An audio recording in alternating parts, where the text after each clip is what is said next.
उत्तर प्रदेश के कुछ किसान भी साडे नाल है। क्या की उम्मीद करते हो? लंबे समय तो मीटिंग चल रही है, 7 घंटे का लगातार समा हो गया।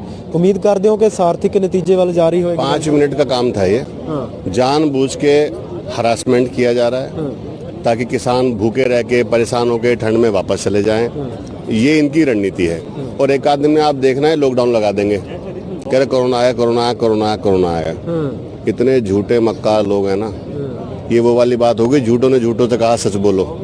राहत इंदौरी साहब का एक शेर था, तो एक झूठे ने दूसरे झूठे से कहा सच बोलो, और दोनों झूठे गायब हैं। तो यहाँ पे इस तरह का माहौल है कि मैं आपको बता नहीं सकता। किसान जो है वो भूखा मरे, कुछ भी करे, इनको मतलब नहीं है। सरकार बनाई किसान ने, और आज परेशान कौन है?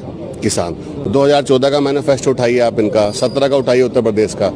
किसान की आय दुगनी हो जाएगी 22 तक, 21 तक, 20 तक, बुलेट ट्रेन आ जाएगी, ये हो जाएगा, पता नहीं गंगा साफ हो जाएगी, कर्जा माफ हो जाएगा, सब कुछ, शिक्षा फ्री हो जाएगी। मुझे लगता है कि पूरा देश फ्री हो गया इनसे छक गया छक। इलेक्शन भी ये आजकल जो जीत रहे हैं ये मशीनों से जीत रहे हैं, इनका अपना कोई वजूद नहीं रहा है। अगर धरती पुत्र परेशान है, धरती को चीर कर रोज फसल उगाने वाला व्यक्ति अगर परेशान है, तो लानत है ऐसी सरकार को, शर्म आनी चाहिए। बिल्कुल, बार बार लोग ये समझते हैं, क्योंकि तुसी उत्तर प्रदेश तो आए हो, असी महाराष्ट्र के कुछ किसानों नाल भी गलबात की, सब नूं समझ आउंदा है कि कानून ये जिहड़े भविख नूं खराब करनगे, किसान दे भविख नूं, किसान दे बच्चों दे भविख नूं खराब करनगे। की समझदे हो ये क्यों नहीं समझना चाहती सरकार, क्यों नहीं समझना चाहती है? सरकार की प्लानिंग ये है कि सरकार ये चाहती है कि लोग ये थोड़े से बढ़ जाएं, थोड़े से कम हो जाएं, फिर हम दबाव बना के सबको ये दिखा दें कि हम कभी नहीं झुकते। हम ना नोटबंदी में झुके थे, ना हम लॉकडाउन में झुके थे, ना हम किसानों के सामने झुकेंगे। हिटलर शाही NRC CA मत बोलिए यहाँ, वरना फिर बहुत दिक्कत हो जाएगी। वरना आप मुस्लिम में काउंटिंग आप किया जाएगी, फिर पाकिस्तान की बात हो जाएगी, फिर मैं वो आप देशद्रोही हो जाओ। मैं तो ऑलरेडी हुई, मुझे तो आजकल उन्होंने बनाया हुआ है, मुझे तो कोई फर्क नहीं पड़ता। अब मैं इतना कहना चाहता हूँ आपके चैनल के माध्यम से, इन तीनों कानून में कमियां क्या है ये मैं पूरे देश को बताना चाहता हूँ आपके चैनल के माध्यम से।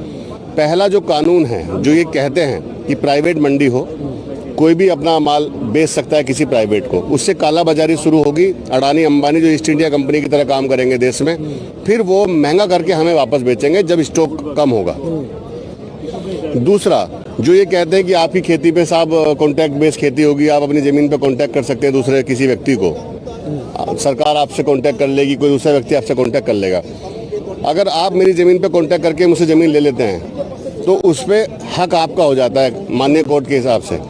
अगर आप मेरी ज़मीन आपने ली हुई है, आपको उसे जोत रहे हैं, बो रहे हैं, आपका उस पर कब्जा है, तो कोर्ट ये कहती है कि वो ज़मीन आपकी हो गई। अब इस बहाने से ये हमारी ज़मीनें भी कब्जाना चाहते हैं। तीसरा, MSP से कम अगर बिकेगा तो काला बाजारी हमेशा रहेगी।